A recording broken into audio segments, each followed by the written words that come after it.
Guys, how in the world is Binance Coin, aka BNB, doing so well lately? It just put in a new all-time high while the rest of the crypto world has been struggling. Not to mention CZ, the founder of Binance, is literally in jail right now. So how is this possible? And can BNB go even higher? Well, in this video, I want to explore several potential explanations for BNB's recent rocket ship. I also want to share my prediction as to whether or not it can keep going up or if it'll drop back down to the rest of the pack. Okay, so let's jump into the first potential explanation of why BNB has been rocketing lately. And that reason is that BNB is the king of exchange tokens. Look, there's no other way to put it. When it comes to centralized exchange tokens, BNB is the undisputed leader. Just look at the runner-ups like Bitfinex and OKX's tokens, for example. You'll see that they're a long way down on CoinMarketCap compared to BNB, which has a market cap of $85 billion.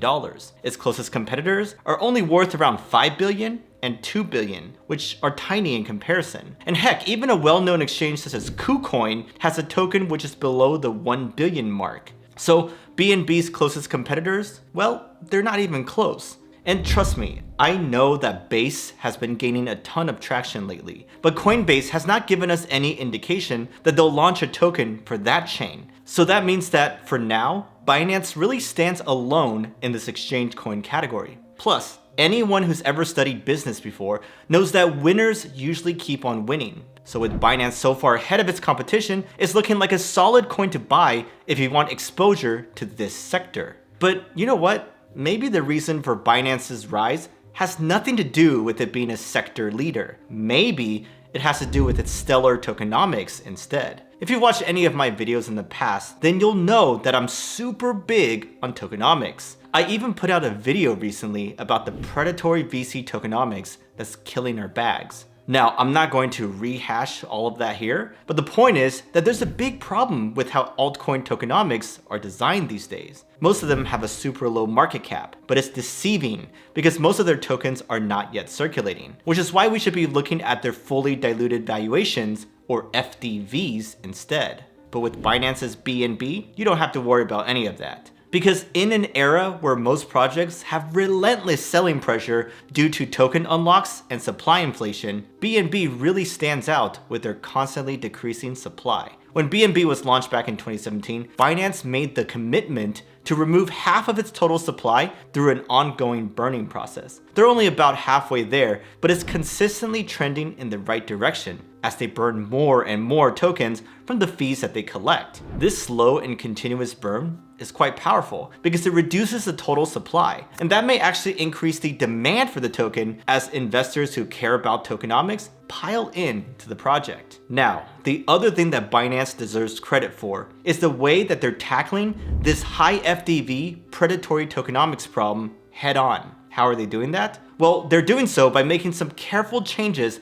to their Launchpad program. Just this month, Binance released an entire report on the high FDV VC coins problem. And then they announced that their coveted Launchpad would start prioritizing projects with better tokenomics. This means that the Binance Launchpad could be where the next 100x gems are found. I mean, it already has a stellar reputation for incubating some successful projects, such as Polygon or Phantom back in the day. So this could be another explanation of why BNB has been popping off, because demand for the Binance Launchpad translates into demand for BNB. Investors need to hold and stake BNB in order to receive an allocation in these high potential projects. So if holding BNB gets people access to the best new tokens, I'm willing to bet that a lot of people will buy BNB for that very reason. But hold up, because maybe I'm wrong about the Launchpad being the reason for BNB's rise. And maybe the real reason has to do with the token itself. You see, BNB has a ton of utility baked into it, and that could easily explain its recent price action.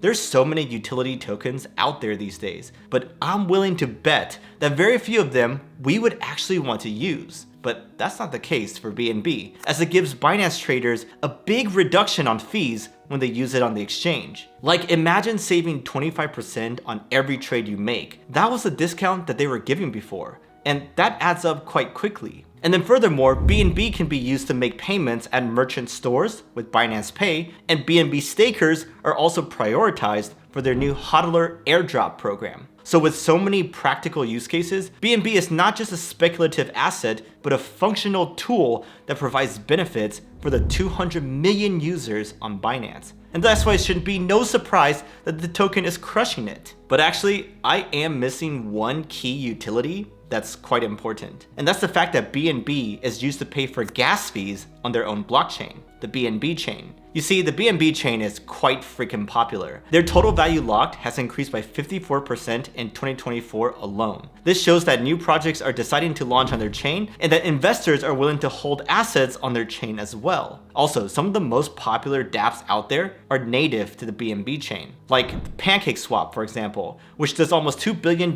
in weekly DEX volume. Moreover, PancakeSwap's aggressive tactics, such as refunding Uniswap's interface fees, are driving even more volume and users to BNB chain. DappRadar reports that BNB chain processed over 7 million transactions in the past 30 days, compared to Ethereum's 1.2 million. So this high level of activity indicates a vibrant and growing ecosystem, something that can only be bullish for BNB. Anyhow, we've covered a lot of potential explanations for BNB's rise, but the bigger question is, what's next for BNB? Like, can this outperformance continue, or will it struggle because CZ is now behind bars? Well, while his legal troubles might seem bearish for BNB, I actually think it's quite bullish, at least in the short term. Reason why is because Forbes recently reported that CZ owns a whopping 64% of the BNB supply. So there's always the risk that he could dump some of the supply on us. But with CZ in the slammer for a few more months, he likely won't be able to hit that sell button